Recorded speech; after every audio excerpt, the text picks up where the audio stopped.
And I wanted to ask a question in the chat, Luna. Is there a site or bracket where we can see the teams signed up for Moonlit BG? Like everyone kind of in play for the tournament or for the qualifiers? Okay. Gotcha. Okay.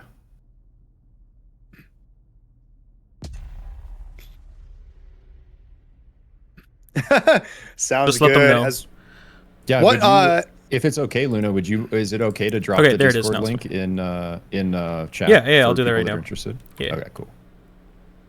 Cool. And I didn't see what the storm shift was as we make our Bombing way. run. We have a pretty bombing run. I love bombing runs. And it looks like it's a more East Coast based drop. So I wonder how many teams are going to jump on Sky Sharks and try to spread out. Like slightly slower start, but still these Sky Sharks have really opened up the map for what you can do for your opening choices. Yeah, definitely. There's definitely like kind of mixed feelings on Sky Sharks. It's like, yes, they're fun. Yes, they're too strong. Why do they do so much damage? Why are they just? Yes. Why do you not take damage when you're in them? Why are they so hard to knock people off of? Like, but what they do offer is what you just said. Like they offer, especially hunters that don't have a ton of map traversal, right? So if you think about a land without Sky Sharks, which we had for a long time, hunters with excess mobility, the Jins, the Brawls, the Excedras, that can move with their abilities and glider kind of in combo, have prio over the entire map. They have movement prio to get anywhere. Sky Sharks even that playing field. Like Sky Sharks make it so anyone can kind of contest across map. And on that same line of thought, it gives you a much better chance of running away against these hunters. But early violence here, huge level advantage twin for Show. Oh, Shogunate immediately racing down, and they always rotate Coldfang. And yes, 5s and 3s versus level 1s. BBL running into a wall and just bailing on his little motorcycle there. Or no fuel, never mind. Somehow they were able to get out, only losing 1. And I'm going to chalk that up to a miracle. So they are going to live it out here, but in the end, really nice plays by Show, and that's the tempo, the power of tempo. They find themselves at level 3 and level 5s fighting against level 1s. Oh, no! Vlad, Velen! You hate to see it. It's fine. Didn't even happen. He's back. We're just going to pass over that. BBL's just fine. They just dropped guys. They're in Sky Rats. It's not like their coaches aren't in chat watching that right now. Oh, that was great. But no, you talk about tempo, and that's something Shogunate, after their first meetings with their coaches, really just showcased was how they love to rotate to Coldfang. And I think their coach is Aiden. I might need to double check that one. Okay. But they really prio Coldfang. So it's like they know no matter where they are on the map, what is the fastest path here. So they tend to get here fast. They have that tempo. They have the levels. And all of a sudden, another team that thinks that they can contest Coldfang finds themselves like BBL, level 1, level 2, level 3. And it gives Shogunate such a great early advantage.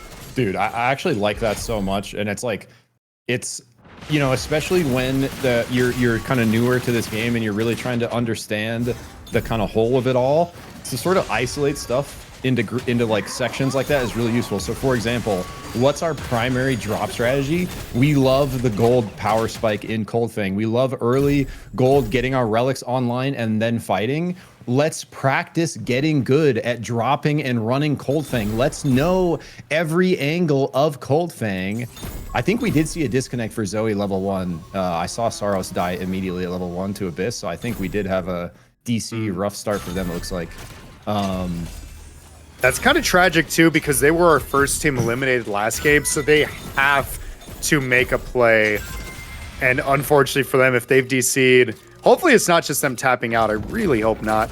But that is rock meat hard place. No, looks like ZOE not only back, but level 7 going up against HLP. This is the fight they're looking for. Big punch from Proxy, finds 2 into the wall, followed up by the Abyssal Ray.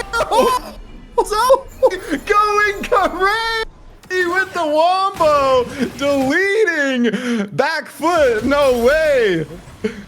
Send some help, and yes, for you, they got absolutely shredded there, running into the zone of enders, and now unfortunately they run into GPS as Monty ends up going down. Dude, what? Like, so a beautiful combo instantly answered back from the third there. On the side of GPS, always have to be careful of the third party. And Dumpkiss finding a nice opportune Dragon Staff over the top of BBC while they're buying. Fight continuing here, ult out.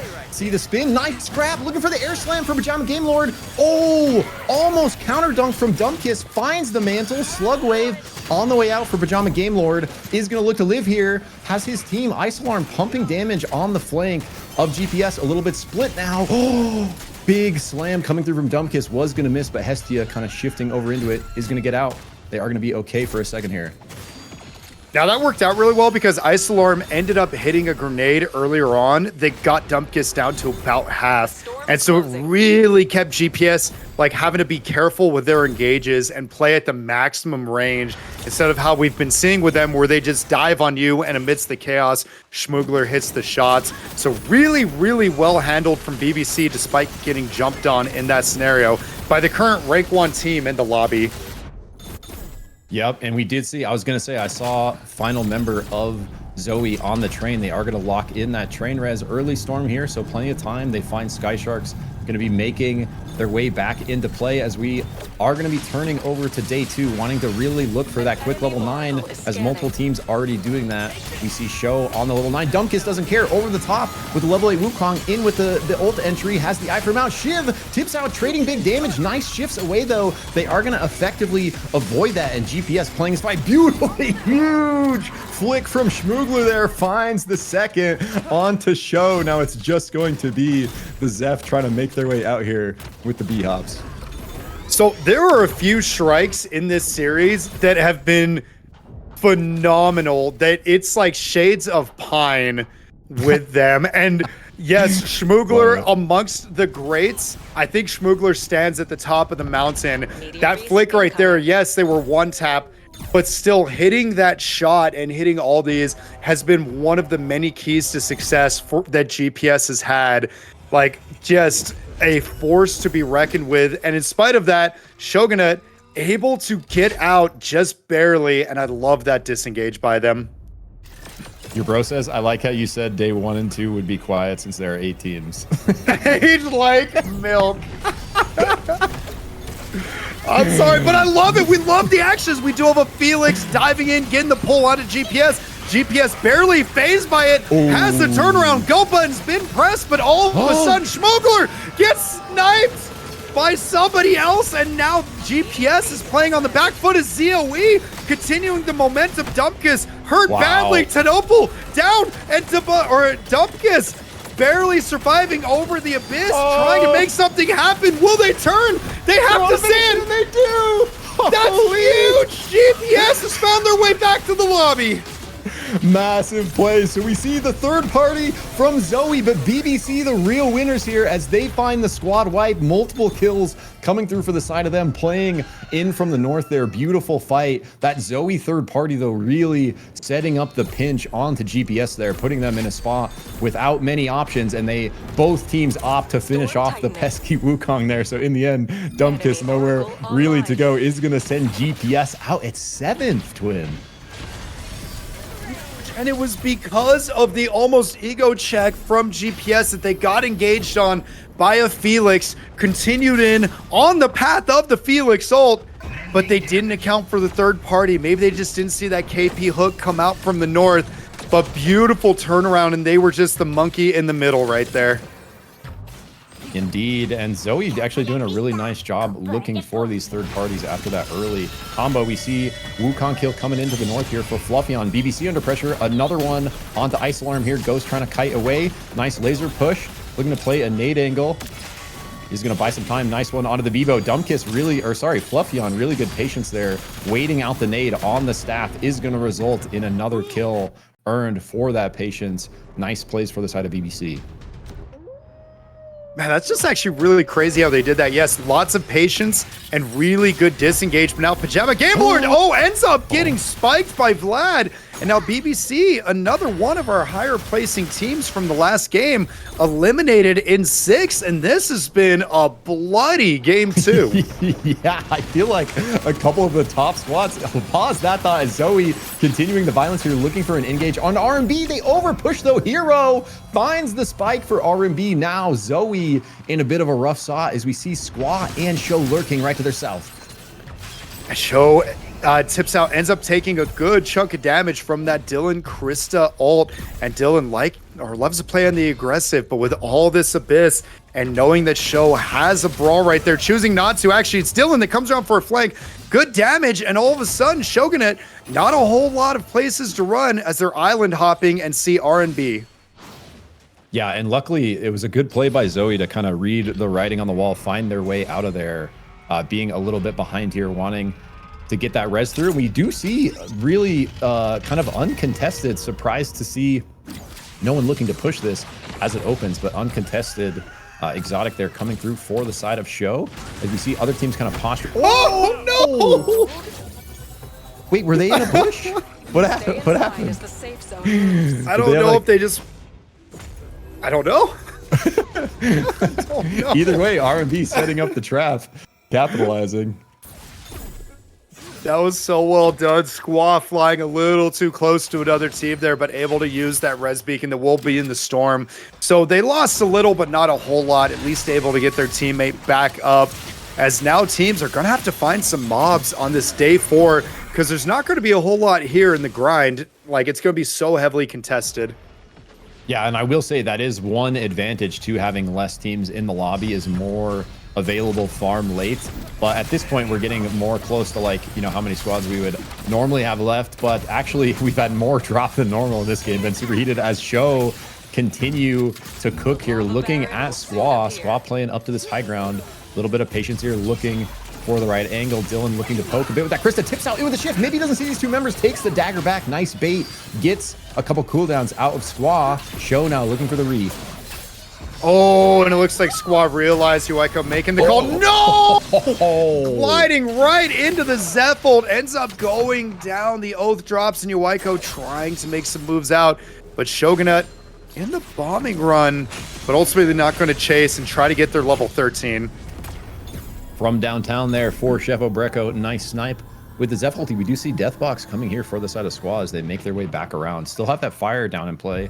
Bottom left, and Zoe kind of fully recovered up here back to the north, looking to play a little patience, have a nice position in this next shift with this little island, and BBL kind of owning this top space here, positioning around Amorius. No one really contesting so far for this kind of campfire high ground. I hope that a lot of these teams are buying some E-plats, because if we look, there's so much Abyss that we're seeing in this end game. And yes, people can... They're going to be holding their space on the edge of the circle. This is where I expect the calm before the inevitable storm, as they're like, okay, I've got my spot, you've got your spot, but where's the circle going to go afterwards? They need to have E-plats ready in case it does not roll in their favor. And Shogunate, at least controlling this island, they do have some more resources, some more gold to get. So hopefully they'll have their E-plats, their potions, their armor. Whereas we see Zoe up here, all their armors are broken. Yeah, it's a tough spot to be in, and really no creeps or gold or repairs to play for. So Zoe, at this point, when you're at this point in the game in this position, you have to third. You have to find big loot boxes off of your successful third party. So playing patience at this point.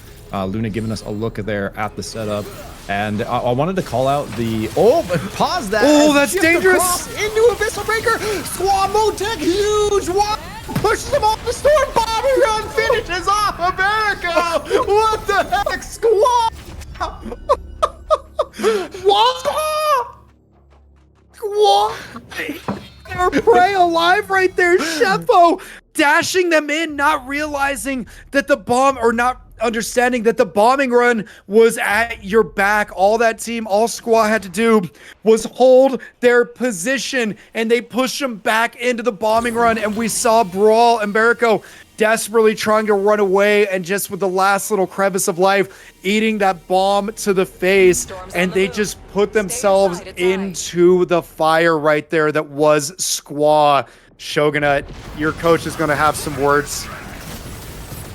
Speaking of words, none being had up here as it's only violence. Asunder's going down. Nice golden beam from Jay, trading back that damage with some healing for his team. Monty looking to continue to trade some poke and anti-heal. Maybe play Asunder's Wisp, but not going to be able to be enough. Is going to find a crown on the way out here, Twin. So plenty to play for still. And look at these teams too, because R&B and Zoe, ends up going down. No, you can't. I apologize, Motek. You can Mega Avalanche over the Abyss. I thought that it would actually ground him. Beautiful Abyssal Breaker onto Proxy. Not quite enough to catch him, but now Proxy desperately on the run. Going to run into the loving arms of R&B. And yes, it is Zoe out in 4th place. 3 teams remain. I think just they were not sort of anticipating Squaw still playing down from those camps to the south. I think they thought they had plenty of space down there. We saw them really unsuspecting of that push through the storm cloud there, and in the end it is going to catch them off guard. They are going to get taken out. We're in a rough spot though, as R&B kind of made their way up to the left and pinched, put them in a pinch position to where they were forced to move. So in the end of all that, R&B are going to rank up. But for how long, as BBL with kind of superior armor levels, looking Dragon Staff Slam over the top for Fluffyon, catching 2 members, trying to trade damage back, but is going to go into that ulti. Another 6-way slam coming through, is going to whiff. Nice pull there, gets the shield for the Firebox. Kaverico, huge heals coming through for the side of Jay. Can they stay alive in this concoction? Jay out with literal 1 health as Caverzo fighting it out on the Firefox, doing his very best in the 1v3, is going to go down, but in the end buys R&B a little bit of space and time to look for a res. And I just want to, I know we just saw somebody go down, but look at Fluffyon's builds. He has so much ability cooldown with that time staff, with the songbow, that we just kept seeing dunk after dunk after dunk and just stacking that CC and that damage really limited what BBL was, or what the other team was able to do. R&B, apologies, as Jay ends up getting caught going down. We're in our final 2. Doing actually, like, you know, their very best there to play that out as the 3rd squad from behind, but Squaw not overcommitting with BBL on the left in a really tight spot there to have to recover. Especially we saw level 10s and 12s up against these 14s and 15s, right? So I think, you know, these 2 squads definitely kind of running the lobby so far in this game. Like you called out earlier though, a lot of the squads we saw you know, that are, you know, maybe normally big performers getting knocked out early here. So going to be a heated final battle here between Squaw and BBL. And personally, Twin, I kind of like sometimes when we get just 2 teams of 3. Don't have to worry about it. Huge dunk onto Dylan right there. Double nuke going out. Watch where you step. And having to separate each other, Dylan ends up dropping, but Fluffyon looking a little worse for wear. Dashes over the Abyss into the loving arms. What? Means his teammates and 2 members end up getting dropped by Motek. Motek drops 2.